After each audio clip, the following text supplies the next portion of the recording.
চলো তোমাদের দুটো সেন্টেন্সের মাধ্যমে বোঝাবো ভয়েস চেঞ্জ কি এবং কেন করবো ভয়েস চেঞ্জ। ঠিক আছে, তোমরা তো এতদিন ভয়েস চেঞ্জ করে এসছো, আজকে দুটো সেন্টেন্স দেখো। দে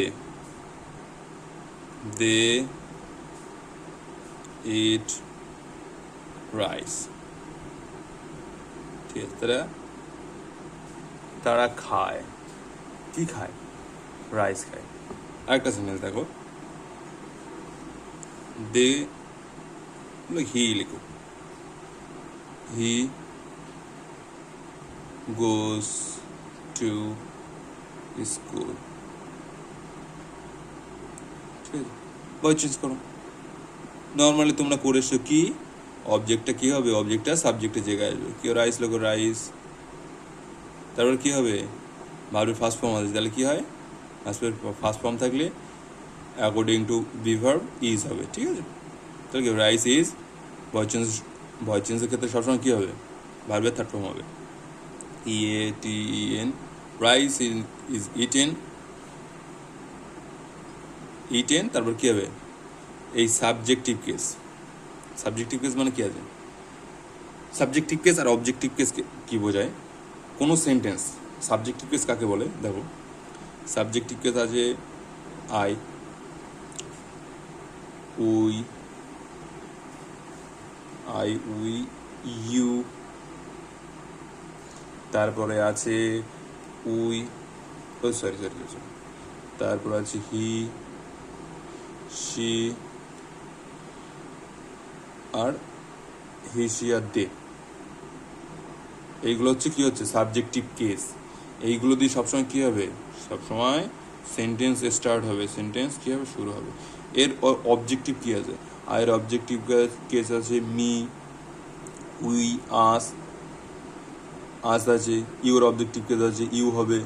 ঠিক আছে, হির অবজেক্টিভ কি আছে, হিম হবে। তাহলে হারের অবজেক্টিভ কেস এসে শির হার হয়, দে দেম হবে। অনেকে দেখবে কি করে, তারা করে me and my friend going to school. ঠিক আছে, এরকম কোনোদিন হয় না, এর কোনোদিন এ করবে না তোমরা। এই অবজেক্টিভ কেস, এটা হচ্ছে কি অবজেক্টিভ কেস, অবজেক্ট। এগুলো অবজেক্টের জায়গা বসে, পুরো বাক্যের শেষে বসে, বা অবজেক্টের জায়গায় বসবে। আর এগুলো কি হবে, এগুলো সবসময় সাবজেক্টের জায়গায় বসবে। তাহলে কি হবে, এখানে সাবজেক্টের জায়গা কি আছে, সাবজেক্টের জায়গা আছে দে। তোমরা এখানে ভুল করেও দে লিখবে না, বাই হবে, বাই একটা প্রিপোজিশন হবে, বাই। দের অবজেক্টিভ কি আছে, এখানে আছে দেম, এখানে তেমন দেম দেওয়া হয়নি, TACM, দেম। এই দেমটা এখানে আসবে। ঠিক আছে, এইবারের ভয়েস চেঞ্জটা করো। এবার কি ভয়েস চেঞ্জ, আমাদের মাস্টার তো শিখিয়েছে এরকম ভাবে করতে হয়। অবজেক্টটা কি হবে, অবজেক্টটা সাবজেক্টের জায়গায় আসবে। ঠিক আছে, করো। স্কুল,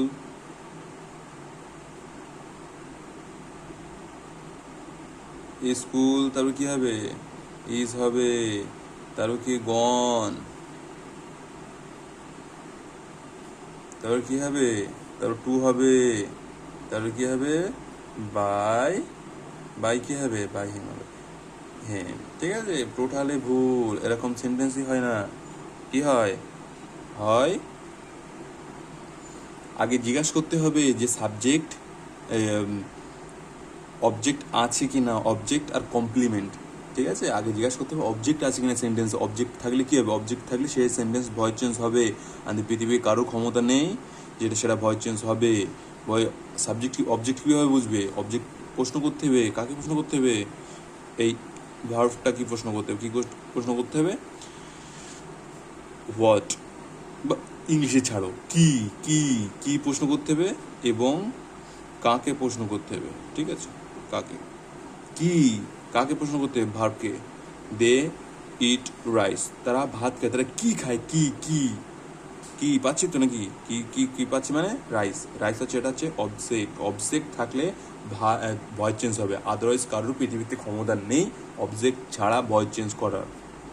ঠিক আছে, এখানে দেখছো না যে হি গোজ টু স্কুল, সে কোথায় যায়, কোথায় কোথায়, হোয়ার দিয়ে আসছে, হোয়ার হোয়ার হোয়ার, বাংলায় লেখো না, কোথায়, কোথায় দিয়ে আসছে, কোথায়।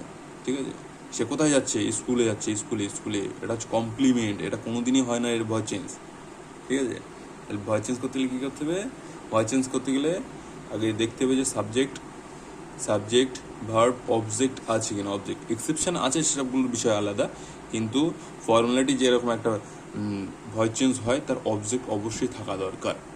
যে অ্যাসার্টিভ সেন্টেন্স ভয়েস চেঞ্জ হয় কোন কোন সেন্টেন্সে একটু জেনে নেওয়া যাক। ভয়েস চেঞ্জ হবে 3টে সেন্টেন্স হবে, শর্ট ফর্ম লিখছি, লং লিখতে গেলে দেরি হয়ে যাবে।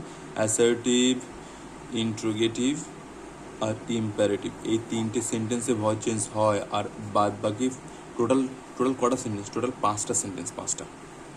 ফার্স্টটা সেন্টেন্স শর্টে লিখছে, ফার্স্টটা সেন্টেন্স কী হবে?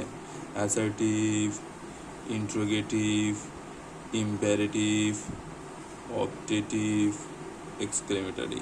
এই তিনটে, এই 5টা সেন্টেন্সের মধ্যে কী হবে? 5টা সেন্টেন্সের মধ্যে এই 5টাই হবে কী হবে? 5টাই ন্যারেশন হবে, ন্যারেশন হবে, ঠিক আছে? 5টাই ন্যারেশন হবে, কিন্তু এই ফার্স্ট 3টে কী হবে? ফার্স্ট 3টে সবসময় কী হবে? ভয়েস চেঞ্জ হবে।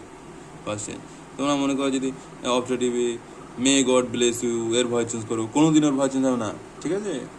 কি আর একটাই আছে না, এটা কি এক্সক্লেমেটরি সেন্টেন্সের কোনোদিনই কিন্তু ভয়েস চেঞ্জ হবে না, তাহলে সাবজেক্ট কারে বলে? কি বা কাকে দিয়ে প্রশ্ন করলে, কি বা কাকে দিয়ে প্রশ্ন করলে অবজেক্ট পাবে, কি বা কাকে দিয়ে প্রশ্ন করলে অবজেক্ট পাবে, ঠিক আছে? কে বা কারা দিয়ে প্রশ্ন করলে, কে বা কারা দিয়ে প্রশ্ন করলে পাবে, কাকে প্রশ্ন করতে হবে?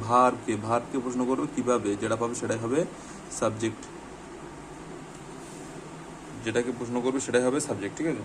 কি বা কাকে দিয়ে প্রশ্ন করবে ভার্বকে, উত্তর কিভাবে? উত্তর পাবে অবজেক্ট, ঠিক আছে? অবজেক্ট হবে। আর কে বা কারা দিয়ে প্রশ্ন করলে কিভাবে? কে বা কারা দিয়ে প্রশ্ন করলে কাকে প্রশ্ন করবে? ভার্বকে প্রশ্ন করবে, উত্তর পাবে সাবজেক্ট, ঠিক আছে? তাহলে সাবজেক্ট কীভাবে পাবে কিভাবে, আর অবজেক্ট কীভাবে পাবে, এই পেয়ে গেল। আর দ্বিতীয় দিন তোমাদের আর অসুবিধা হওয়ার কোনো জায়গায় আসে না যে হি গোজ টু স্কুল, সেই স্কুলে যাচ্ছে বা সেই স্কুলে যায়, এর ভয়েস চেঞ্জ হচ্ছে। ভয়েস চেঞ্জ কোনো দিনই হয় না। আগে দেখবো অবজেক্ট আছে কিনা। অবজেক্ট যদি থাকে তাহলে কী হবে? অবজেক্ট যদি থাকে তাহলে তার ভয়েস চেঞ্জ হবে, না হলে কিন্তু তার ভয়েস চেঞ্জ হবে না। এতদিন সব ভুলভাল শিখেছো, এখন ভাবছি যে আমি কি ভুল, কেন আমি হয়তো ভুলভাল শেখাচ্ছি। যাও গিয়ে দেখেছো যে কতটা ঠিক শিখেছো বা কতটা ভুল শিখেছো।